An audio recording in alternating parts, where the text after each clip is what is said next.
Hi. Okay, so I'm pretty excited about this test. So I will explain. I have here Bosch wireless charger. This is a new way to charge Li-ion battery of Bosch tools. Of course, you have to have a special cell which is wireless charging. Written here, this is 18 volt 2 amp hour Li-ion battery, and this is the charger wireless. Now what I want to test now, this is inductive and this is of course also inductive, and there is inductance and magnetic field between them. But why I'm so pretty excited about this one? Because this is a rapid charger. It can charge this battery in a little more than half an hour, meaning by my calculations that the wireless charging is 3.5 amps. This is a huge wireless charging, not like in the cell phones. So I want to see one thing now. What I want to see is the actual magnetic field and the frequency of the magnetic field, which I expect to be about between 100 kilohertz and 200 kilohertz, because this is usually how it works. So what do I have? I have a fluke which I will not need, probably I will not use it. I have an oscilloscope. This is an advanced oscilloscope. I guess that most of the people who see this video doesn't have such an oscilloscope at home. Okay, and I have here a very special copper wire, which I want the magnetic field to be in this copper. Now I'm joking, this is just a regular wire, no, nothing special about it. So what I will do is I will take off the plastic, and I will do, I think, probably about 2 turns, no more, because as I said, since the magnetic field is so strong, so I don't want to burn anything. Now the protocol is like handshaking, meaning when I'm activating the wireless charger, it is sensing if it is have something, and probably it needs to get back some data. Some of the data is if the battery is charged and what is the voltage, etc., etc. So I guess that from time to time it's doing like sensing, trying to sense something. If the battery is not connected, we will test it now. Now what I will do is very simple. I will just put the wire here 2 turns, because the magnetic field is magnetic field, and if it is coming out, so you can't stop it. So this is why it is so cute and simple test, because if I'm applying this wire, and I think that 2 turns is more than enough, so I'm sure that I will get some reading out. Okay, so let's try to maybe do something to tie it here. Okay, so I will bring some tape to do it a little more practical in order to do the test in a second. So I brought my special Kapton tape. This is a very good tape that I'm using most of the time. Okay, so see what I need. No more than fixing the wires like this, because as I said, you can't avoid the magnetic field to spread around. No matter what Bosch did, I'm sure we will have reading when doing it. Of course, as the wire is more close to the field, we will have a more voltage, but even if it is not very close, I'm sure we will have some readings. So first thing we will try to do, and if we have a sense, meaning if it is from time to time doing some inductance trying to charge. Okay, so I have here my scope. We will turn it on and see what we have. And it is a good practice first to connect and to see that we have a calibration. Calibration meaning I'm using the probe in order to measure 5V peak to peak. This is an output of the scope, and I have something. Okay, now I will take this out and very simple, just connect to this connector and this side of the wire. No need to do anything else. This is the good thing about it. Now I will connect the inductor. Oh, and as I said, haha, we have a sensing. It is trying from time to time, as I expected, to measure something. Okay, do you see? Of course, of course. Disclaimer, this is the first time I'm doing it. I swear I didn't have any idea, but I don't see any other way to do these measurements.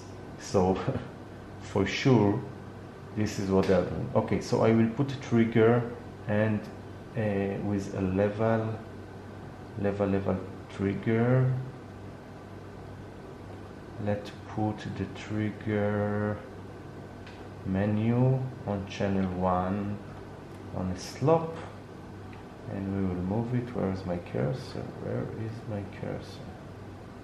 This is edge, channel 1, and I just want to see my trigger moving around, which I don't. Why is that? Okay, we have this. Okay, I have here the level, so I need to change the level. But where is the cursor? Oh, here is my cursor. Because I want to catch now in a single mode to see the signal. Okay, so we can see the signal. So let's do a single. Okay, and we see, as expected, that they are measuring something here. Bosch. So we will do again the single. I want to see another thing. I will move my trigger to catch a little more information. And they are doing something. Okay, by the way, I see something interesting. I want to see for how long they are sending the pulse out. It's interesting to me, maybe to you who is seeing this video also. Whoa. And this is interesting.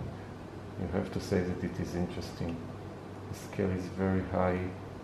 I will change as I expect. The voltage out is very strong. And now if I am changing it,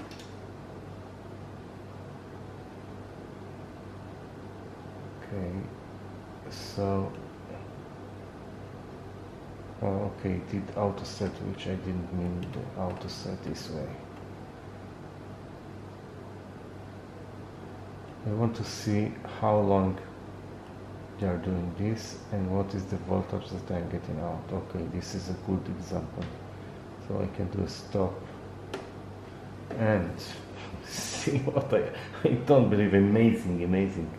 Okay, why it is so amazing?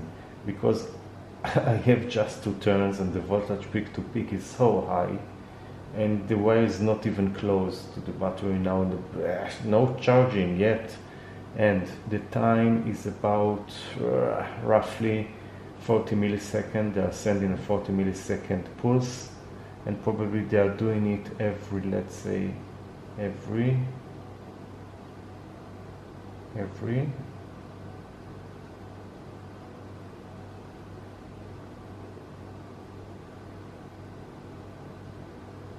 1, 2, 3, 4, 5. 1, 2, 3. About every 3 seconds they are trying to see if there is a battery. Just by 2 turns I have 1 volt peak to peak, which is a lot. I will later bring a LED to show you that the LED is lighting, because I think we have enough time. If we have about 40 milliseconds we might see a LED lighting. Let's do this try. So as I expected, I put a LED on the surface with a few turns, and as you can see, it is enough time to light the LED, and I am right about this one. This is very nice test. I'm pretty excited. As you can see, if I'm close, the LED will light. By the way, I have an error because it is sensing. Great! I don't believe it. The error is because it is sensing the inductance back, and it is have a kind of a feedback. By the feedback it can tell that something is wrong with the battery, because battery is that of course is consuming so a little power will not be good. So now the next test. Of course now the power will be continuously and probably higher. So let's put our battery, slide it in, and whoa, I hope not to burn my scope. Okay, amazing. As you can see, the battery is now in charge mode. I have just two turns around and not near the surface, and the voltage is 4.5 volt peak to peak. Oh gosh, I don't believe they are doing it. Don't sleep with this near your head. And of course, if I will apply somehow my LED, it also should work. But it is not, because I'm not enough near the fields.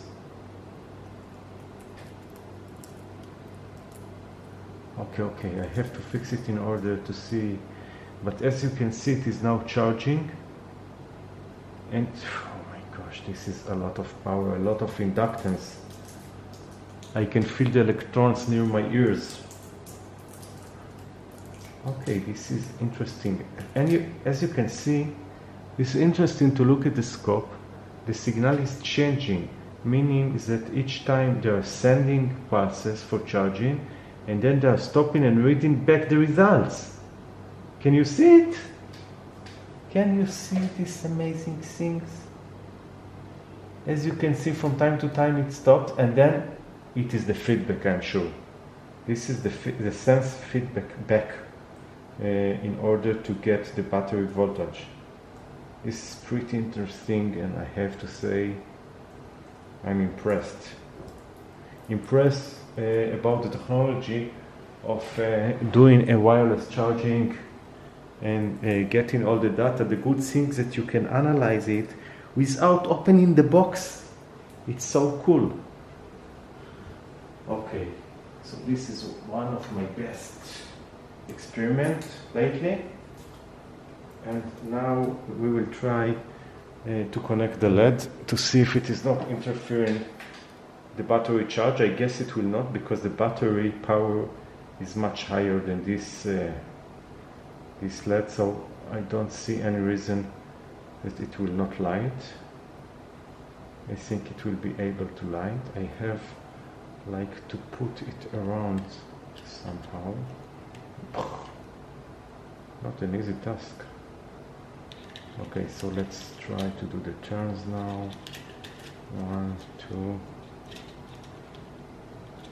and you can see The LED is lighting as I expected. As I expected.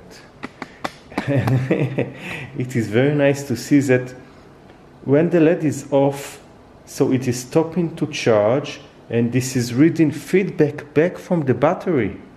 You can see it by the lighting of the LED. When it is turned off, we are reading data back from the battery to the charger. This is pretty cool, you have to admit. Okay, so I hope I'm the first that doing such a movie on YouTube. Thank you very much, guys, and bye-bye. God bless you. One last thing is the frequency. As you can see, it is 145.5 kilohertz as I expected. So the frequency as I have expected from the beginning. Thank you.